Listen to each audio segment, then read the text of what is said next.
이 시간 우리에게 주시는 하나님의 말씀은 마가복음 4장 35절로부터 41절까지의 말씀입니다. 제가 보는 성경으로 신약 59쪽입니다.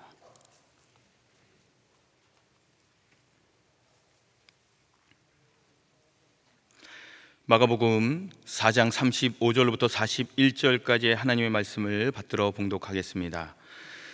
그날 저물 때에 제자들에게 이르시되 우리가 저편으로 건너가자 하시니 그들이 무리를 떠나 예수를 배에 계신 그대로 모시고 가매 다른 배들도 함께 하더니 큰 광풍이 일어나며 물결이 배에 부딪혀 들어와 배에 가득하게 되었더라. 예수께서는 고물에서 베개를 베고 주무시더니 제자들이 깨우며 이르되 선생님이여 우리가 죽게 된 것을 돌보지 아니하시나이까 하니 예수께서 깨어 바람을 꾸짖으시며 바다더러 이르시되 잠잠하라 고요하라 하시니 바람이 그치고 아주 잔잔하여 지더라. 이에 제자들에게 이르시되 어찌하여 이렇게 무서워하느냐 너희가 어찌 믿음이 없느냐 하시니 그들이 심히 두려워하여 서로 말하되 그가 누구이기에 바람과 바다도 순종하는가 하였더라. 아멘. 지난주 토요일에 청년부 임원들과 MT를 다녀오면서 오후에 영화를 함께 보았습니다. 지난 월요일에는 교역자 몇몇과 장로님들 부부 동반으로 또 영화를 보았습니다. 같은 영화였습니다. 영화관 전체를 우리가 대여한 것처럼 가득 차서 함께 보았습니다. 그 영화는 최근 개봉한 한산이라는 영화입니다. 이순신 장군의 한산도 대첩을 배경으로 하는 영화이지요. 저는 그래서 2번 보았습니다. 민족의 영웅이자 불가능할 것 같은 전투를 승리로 이끄는 히어로, 이처럼 영화에서는 영웅들이 많이 등장하는 영화가 많습니다. 청년들이 좋아하는 아이언맨, 스파이더맨 같은 어벤져스 영화, 가장 고전적인 영웅 슈퍼맨까지 미디어에서는 영웅들의 이야기를 영화나 드라마로 만들고 사람들은 그것을 즐겨 봅니다. 이런 영웅, 히어로 영화들을 보면 아이들은 물론이고 어른들도 이런 생각을 하곤 합니다. 나도 저런 능력이 있었으면 좋겠다. 그래서 멋지게 살고 싶다. 나도 영웅이 되고 싶다. 제 기억으로 제가 유치원 때 2살 터울 위에 동네 형이 한 명 있었습니다. 그 형은 상상력이 아주 풍부한 형이었습니다. 그 형이 처음 슈퍼맨 영화를 보았을 때 그 형은 큰 은혜를 받았습니다. 그리고 집에 있던 빨간 보자기를 목에 두르고 양옥집 옥상으로 올라갔습니다. 그리고 믿음의 선포를 하였지요. 나는 슈퍼맨이다. 그리고 정말 뛰어내렸습니다. 바로 병원으로 갔습니다. 다리에 기부스를 하고 부모님께 혼이 났지요. 얼마간 그 집에 놀러 가지 못했던 기억이 있습니다. 영웅이 되고 싶다. 더 정확히 이야기하면 영웅이 가진 능력을 나도 갖고 싶다는 생각. 그래서 아무 문제 없는 삶을 살고 행복한 삶을 살고 싶다는 생각의 밑바닥에는 단순한 동경을 넘어 인간이 가진 제 본성이 자리 잡고 있습니다. 자기 중심성, 교만, 내 삶의 주인이 하나님이 아니라 내가 나의 삶의 주인이 되어 삶을 영위하고 싶은 욕구가 자리 잡고 있는 것입니다. 그리고 그런 욕구와 메시지는 현대 미디어에서 넘쳐나고 확성기로 우리의 귓가에 이렇게 이야기하는 듯합니다. 너의 삶은 너의 것이다. 너의 삶을 살아라. 누구도 너의 삶의 주인이 될 수 없다. 사랑하는 성도 여러분, 여러분의 삶의 주인은 누구입니까? 오늘 본문은 예수님의 사역이 시작되던 시점에 한창 예수님의 인기가 높아질 때입니다. 예수님은 많은 병자를 낫게 하시고 하나님의 나라를 선포하고 가르치시고, 그러자 갈릴리 지방에서는 예수님의 인기가 치솟았습니다. 이런 분위기에서 얼마 전에는 많은 사람들 중에 예수님이 따로 12제자를 세우셨습니다. 지금 제자들의 분위기는 예수님의 명령이라면 무엇이든지 할 수 있는 분위기입니다. 이날도 예수님은 아침 일찍부터 사람들에게 하나님의 나라의 비밀을 말씀하시면서 하루 종일 사역하셨습니다. 4장 1절입니다. 예수께서 다시 바닷가에서 가르치시니 큰 무리가 모여들거늘. 예수님은 씨 뿌리는 비유를 통하여 하나님의 나라에 대해 가르치시고 제자들에게 비유를 풀어서 설명해 주시며 하루 종일 사역하셨습니다. 그런데 사역이 끝날 쯤 저녁에 아직도 많은 사람들이 예수님을 따르고 있는 좋은 분위기에서 예수님이 갑자기 말씀하셨습니다. 35절입니다. 우리가 저편으로 건너가자.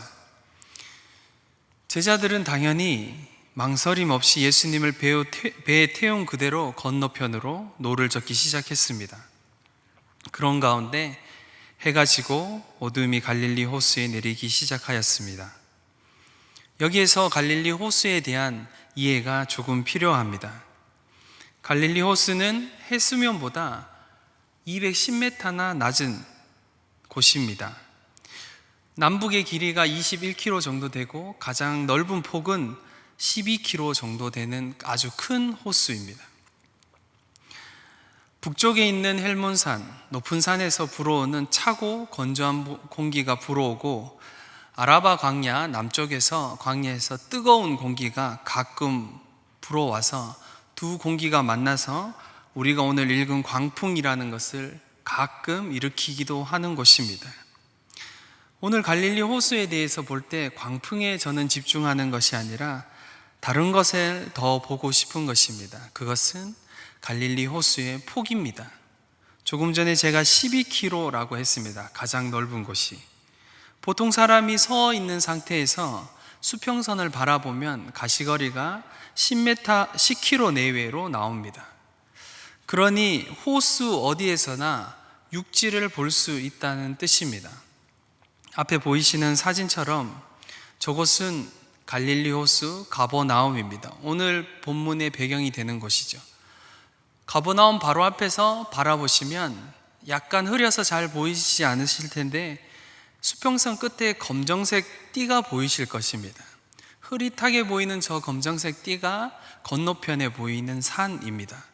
실제 사람이 서서 보이면 더 선명하게 보이는 것이죠. 이것은 마가복음 6장 48절에서 예수님이 산에서 제자들이 힘겹게 노를 젓는 것을 보셨다라는 부분도 잘 이해가 되는 것입니다. 이런 이해를 가지고 오늘 본문을 바라보면 몇 가지 저는 잘 이해되지 않는 부분이 있습니다. 아무리 광풍이 많이 불어오는 밤이라도 마을에 불빛이 있다면 제자들은 방향을 가늠할 수 있습니다. 그리고 자신들이 어디쯤 있는지 알 수 있는 것이죠. 제가 어렸을 때 이 본문에 대해서 설교를 듣거나 읽었을 때 잘 이해되지 않는 것은 제자들이 왜 그렇게 침몰에 갈 만큼 상황이 심각한데도 여전히 바다 가운데 있느냐인 것입니다. 어떤 분들은 제자들이 자신들의 능력을 과신했다라고 본문을 해석하시기도 하지만 제가 아는 어부들은 자신의 능력을 과신하기보다 자연을 더 무서워하고 두려워합니다. 저의 고향은 포항입니다. 포항에서 구룡포라는 바닷가입니다. 저는 바다를 떠나서 살아본 적이 거의 없습니다. 지금은 천안에 살고 있지만 저는 시간이 나면 바다로 갈 수밖에 없습니다. 저희 외갓집이 길 하나 건너면 바로 바다입니다. 본가도 바다이고 결혼을 하였는데 처가가 거제도입니다. 바로 앞이 바다입니다. 그래서 저는 휴가든 연휴든 명절 연휴든 상관없이 늘 바다를 보게 되어 있습니다. 바다는 정말 변화무쌍합니다. 그래서 바다를 잘 아는 사람들은 바다의 자연에 대항하지 않습니다. 종종 본가에 내려가면 새우를 낚으러 낚시를 합니다. 낚시를 하다 해가 질 때가 되면 저희 동네 말로 갈바람이라는 것이 부습니다. 공기가 바뀌고 바람 방향이 바뀌고 파도가 높아진 것이죠. 그럴 때면 저는 망설이지 않고 낚시를 접고 웬만하면 집에 돌아옵니다.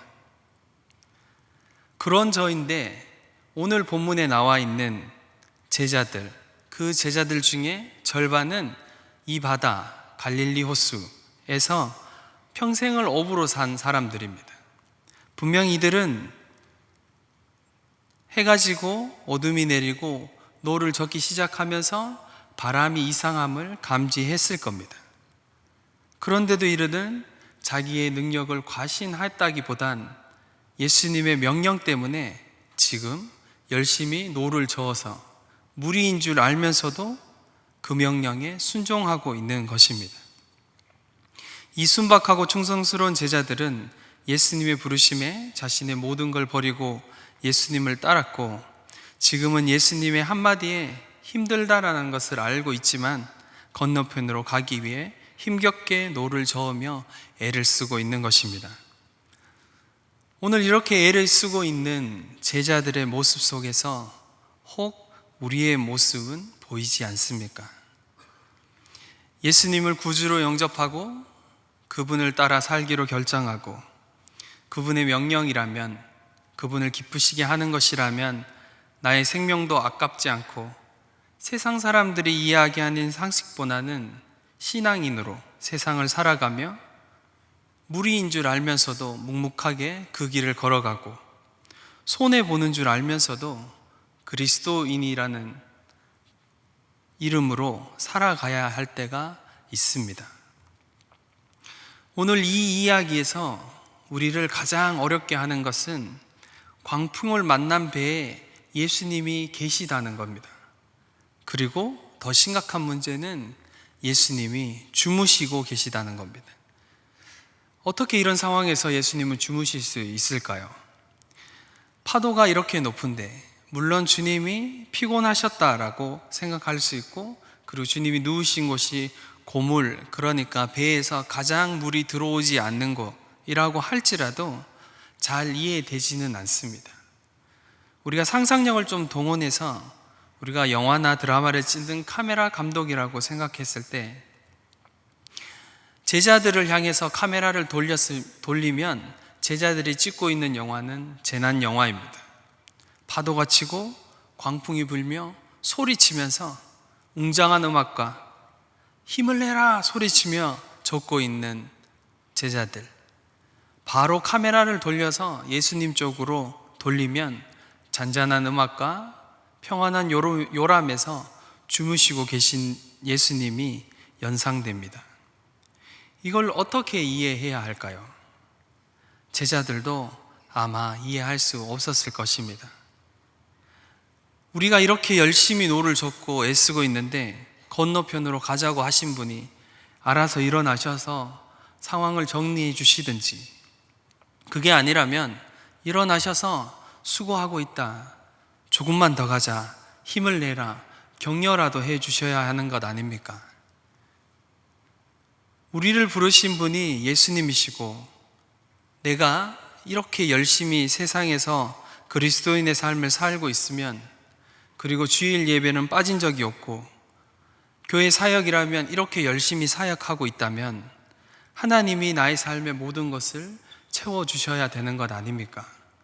내가 하는 일마다 술술 잘 풀리고 세상 사람들이 나를 볼 때마다 와, 정말 부럽다, 대단하다 해야 되는 것 아니겠습니까?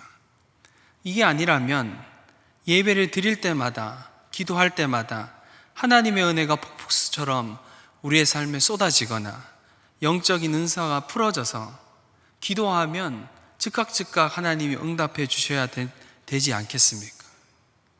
우리는 이렇게 생각할 때가 많습니다. 제가 대구에서 선교단체 사역을 10년 정도 하고 안식년에 들어가면서 신대원에서 공부를 시작했을 때의 일입니다. 저에게 그때의 안식년은 안식하는 안식년이라기보다는 강제로 아무것도 할 수 없는 상태였습니다.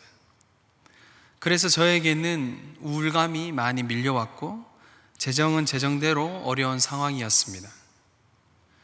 어느 날 집에 들어왔을 때 아내가 어렵게 말을 꺼냈습니다. 3개월째 전기세를 내지 못해서 곧 전기가 끊겨진다는 독촉장이 날아왔다는 이야기였습니다. 저는 속이 너무 상하고 아내에게 미안하고 아이들에게도 미안한 마음, 그리고 너무 답답한 마음에 집을 나와서 차로 갔습니다. 차를 한적한 곳에 주차하고 그곳에서 소리 지르며 기도하기 시작했습니다. 사실 기도가 아니라 하나님께 대한 화를 낸 것입니다. 그때가 처음으로 하나님께 저에 대한 분노를 표출했을 때입니다. 10년을 사역한 시간들이 아무것도 아닌 것처럼 느껴지고 내 아이들에게는 늘 부재 중인 아빠로, 아내에게는 아내를 보호해주지 못하는 무능력한 남편으로, 10년을 늦게 신대원에 들어오니 학부 동기들은 모두 안정적으로 부목사로 사역하고 있다는 것에 대한 조급함으로, 파도처럼 저에게 그런 감정들이 덮쳐왔습니다. 열심히 사역했었고 지금도 열심히 사역하고 있는데 무엇 하나 좋아지지 않는 것처럼 느껴졌습니다. 그래서 하나님께 저의 모든 분노를 쏟아내면서 기도하였습니다. 여러분, 그렇게 기도하면 하나님이 위로의 말씀이나 뭔가 응답을 해 주셔야 되지 않겠습니까? 그런데 놀라운 건 그날 그 차 안에 하나님은 저에게 한마디도 하시지 않으셨습니다. 꼭 오늘 본문에서 주무시는 예수님처럼 내 삶의 어려움에는 아무런 관심이 없으신 것처럼 아무런 응답도 없으셨습니다. 그런데도 이상한 것은 제가 모든 감정을 쏟아내고 이제 힘이 빠져서 가만히 차 안에 앉아 있는데 제 안에는 없는, 저에게는 있지 않은 밖에서부터 이상한 평안과 믿음이 밀려오기 시작했습니다. 하나님께서 저에게 힘들지, 힘을 내라 라고 위로하시지도 않았는데 이상한 평안과 믿음이 저에게 밀려왔습니다. 그리곤 생각이 들었습니다. 하나님이 살아계시구나. 그리고 여기도 계시구나. 하나님이 살아계시면 됐다. 그리고 아무렇지도 않게 차를 몰고 집으로 돌아와서 가족들과 저녁을 먹었습니다. 사랑하는 성도 여러분, 여러분의 삶의 고난이 파도처럼 여러분을 덮쳐올 때, 인생이 침몰할 것 같은 때에라도 예수님을 믿을 수 있습니까? 마가복음의 기록 목적은 성서학자들의 견해에 따라 크게 두 가지로 이야기할 수 있는데, 첫째는 예수님의 생애와 가르침에 대한 기술을 보존하는 것이고, 둘째는 당시 박해와 순교 가운데 점점 심각해져가는 상황에서 성도들을 격려하기 위함이었습니다. 이 두 주장 다 우리가 받아들이지만 두 번째 주장의 관점에서 오늘 본문을 보면 당시 고난과 박해 그리고 순교까지 각오해야 됐던 성도들에게, 그리고 오늘 본문의 말씀을 듣고 있는 우리에게 주님은 더 하시고 싶은 말씀이 있으신 겁니다. 제자들의 간청으로 예수님은 일어나셔서 광풍이 부는 바다를 향해 꾸짖으시자 거짓말처럼 바람과 파도가 잔잔하여졌습니다. 39절입니다. 예수께서 깨어 꾸짖으시며 바다더러 이르시되 잠잠하라 고요하라 하시니 바람이 그치고 아주 잔잔하여지더라. 그리고 제자들을 향해서 예수님이 어찌하여 무서워하느냐, 어찌 믿음이 없느냐 하고 야단치십니다. 제자들은 그저 놀라고 두려워하였습니다. 마가복음 수신자들이나 그리고 저와 여러분들이나 예수님이 충분히 이러한 능력을 하실 만한 분이심을 잘 알고 있습니다. 서론에서 언급했던 그 어떤 영웅들보다 주님은 전지전능하신 분이심을 잘 알고 있죠. 그래서 어려움이 찾아오면 우리는 기도합니다. 예수님, 빨리 이 상황을 해결하여 주십시오. 나에게 힘 주시고 능력 주셔서 이 문제를 해결하게 해 주십시오. 이 모든 광풍과 파도를 잠잠케 하시듯 나의 모든 문제도 잠잠케 하여 주십시오. 간구할 때가 있고 또 그렇게 합니다. 우리의 반응은 정말 인간적인 반응입니다. 그리고 그런 연약함을 예수님도 잘 알고 계십니다. 그런데 예수님은 왜 제자들을 꾸짖으셨을까요? 어찌하여 무서워하느냐? 어찌 믿음이 없느냐? 세상의 우상을 섬기는 종교의 궁극적인 목표는 내가 신이 되는 것입니다. 깨달음을 얻고 다른 사람들과는 질적으로 다르다는 것을 강조하고 인간의 노력으로 그것이 가능하다고 하는 것이 모든 종교가 추구하는 바입니다. 그런데 우리가 믿는 신앙은 그것과 완전히 상반됩니다. 내가 신이 되려고 하거나 내가 깨달으려고 하는 것이 아니라 주도권은 나에게 있는 것이 아니라 하나님께 있습니다. 그래서 예수를 믿는다는 것은 정말 기적입니다. 2000년 전에 예수님이 나의 죄를 위해 죽으시고 부활하심으로 지금을 살고 있는 나의 죄가, 나의 삶의 모든 문제가 해결되었다는 것을 믿는 것은 아무리 들어도 이해되는 것이 아니라 믿어지는 것입니다. 기독교에서 믿음의 기반은 인간의 노력이 아니라 하나님과의 관계에서 오기 때문입니다. 사랑하는 성도 여러분, 여러분과 하나님의 관계는 어떤 관계입니까? 여러분에게 하나님은 누구입니까? 오늘 본문에서 제자들은 예수님과 함께 있지만 예수님을 모릅니다. 그저 놀라고 두려워할 뿐입니다. 그가 누구이기에 바람과 바다도 순종하는가? 성도 여러분은 알고 계십니까? 예수님이 누구이신지? 아니면 그저 예수님을 지식적으로 알고 두려워서 찜찜한 마음에 예배만 참석하고 헌금만 하면 일주일 생활 괜찮겠지 라고 생각하시지는 않습니까? 예수님과의 관계에는 관심이 없고 예수님이 하시는 놀라운 일, 부으시는 복에만 관심이 있지는 않으십니까? 오늘 예수님이 우리에게 말씀하십니다. 어찌하여 무서워하느냐? 어찌하여 믿음이 없느냐? 내가 너와 함께 있지 않느냐? 나로 충분할 수 없느냐? 나의 사랑하는 아들 따라 내가 너와 함께 있단다. 우리 안의 믿음은 하나님과의 관계에서 오고 깊어지며 예수님이 누구인지 알 때 진짜 믿음이 생깁니다.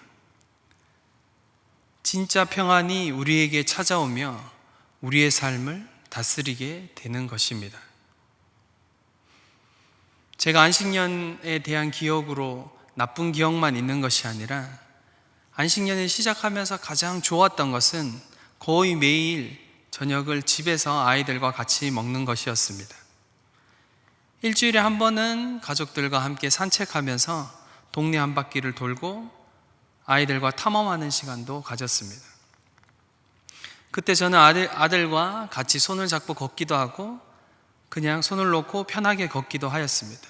하루는 함께 걷고 있는데 아들이 앞에서 걷다가 갑자기 뒤로 달려와서 저의 손을 꼭 잡고 소리치기 시작했습니다. 가만히 보니 앞에 있는 고양이에게 소리치는 것이었습니다. 그 고양이는 덩치가 아주 크고 험악하게 생겼고 아주 무섭게 생긴 고양이였습니다.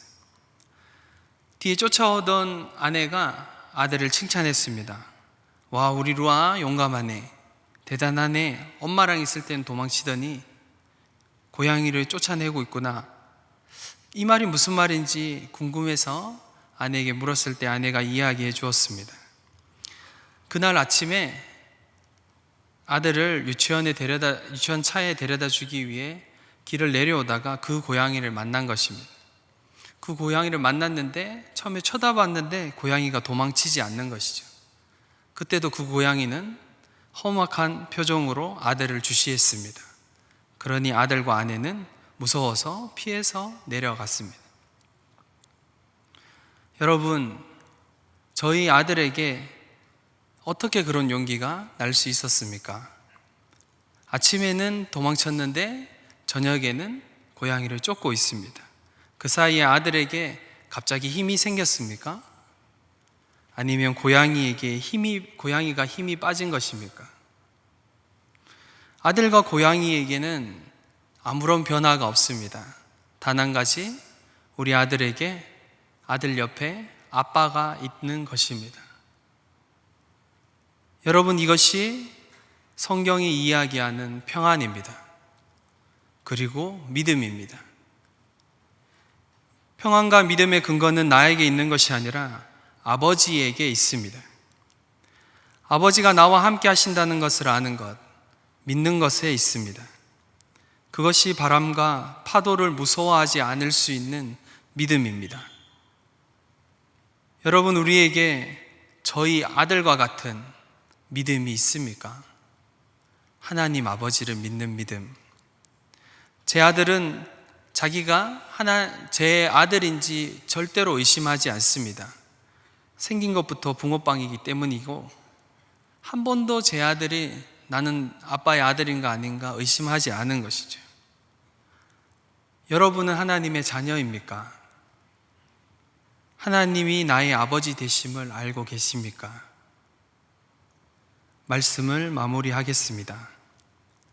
사랑하는 성도 여러분, 고난의 파도가 여러분에게 찾아올 때 나를 사랑하신 하나님이 누구이신지 기억하십시오. 앞이 캄캄하고 제자리에서 한 발자국도 앞으로 나아갈 수 없어 쓰러져 있을 때 나에게 생명 주신 예수님을 기억하십시오.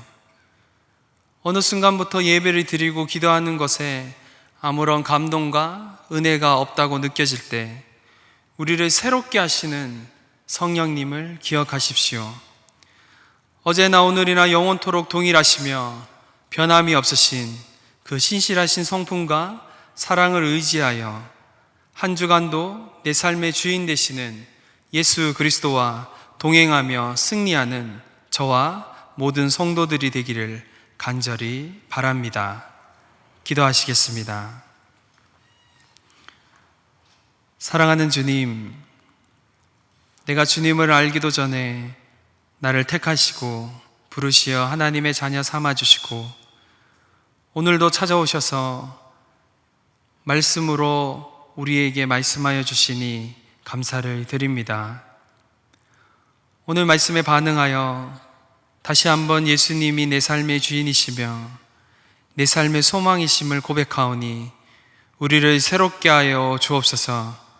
내 삶의 문제보다 크신 아버지 하나님을 알게 하시고 예수님이 누구인지 몰라 폭풍 중에 방황하는 삶에서 벗어나 나의 삶에 임마누엘 동행하시는 예수 그리스도로 인해 평안으로 고요한 바다와 같은 인생 되게 하여 주옵소서. 살아계시며 역사하시는 예수 그리스도의 이름으로 기도드리옵나이다. 아멘. 사랑하는 성도 여러분, 매일매일 하나님을 알아가는 삶을 살아가십시오. 아버지 하나님을 인격적으로 알아가며 나를 사랑하사 생명 주신 예수님의 사랑의 깊이를 깨달아가며 매일 새롭게 하시는 성령님의 임재로 가득한 삶을 살아가는 모든 성도들이 되시기를 간절히 바랍니다. 지금은 우리 주 예수 그리스도의 은혜와 하나님 아버지의 그 크신 사랑과 성령 하나님의 교통 위로 충만하심이 폭풍 속에서도 함께 하시는 주님과 동행하며 주님의 평안으로 걸어가는 모든 성도들과 가정과 삶의 현장 위에, 북한 땅과 모든 선교지 위에 이제로부터 영원히 함께 하시기를 간절히 축원하옵나이다. 아멘.